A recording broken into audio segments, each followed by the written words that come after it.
Rumi said, if words come from the heart, they will enter the heart. Last year, I spent 145 days walking across the land I call home. I started at the edge of the sea and walked through heat, dust and rain until I reached the soft snow of my beloved Kashmir. I wanted to know precisely what it was that I loved. Was it this land? Was it a people? Was it a set of ideas? Almost immediately after I began walking, my knee started to pain.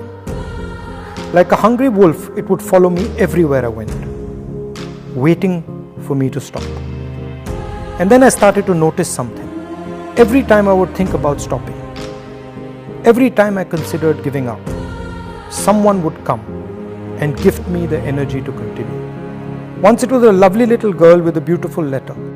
Another time an old lady. Then a man who suddenly ran up to me and hugged me.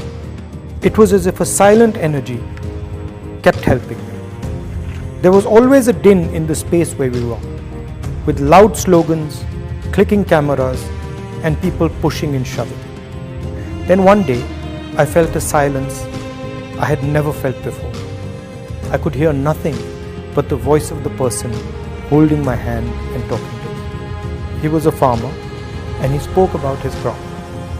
He was crying as he showed me the strands of rotten cotton. There was nothing I could say, so I stopped walking and hugged him. It happened with children, with mothers, with students. It happened with shopkeepers, carpenters, and laborers. It happened with soldiers. Now, I would almost never hear myself or the crowd. My attention would not move from the person who spoke into my ear. The object of my love had suddenly revealed herself. My beloved Bharat Mata was not a land. It wasn't a set of ideas.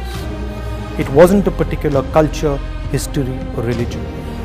It was the voice of every single Indian, no matter how weak or strong. India was the happiness, the fear, and the pain hidden deep inside all the voices. To hear India, my own voice, my desires, my ambitions had to fall silent. India would speak to one of her own, but only if one was humble and completely silent. How simple it had turned out to be. I had been looking in the river for that which could only be found in the sea.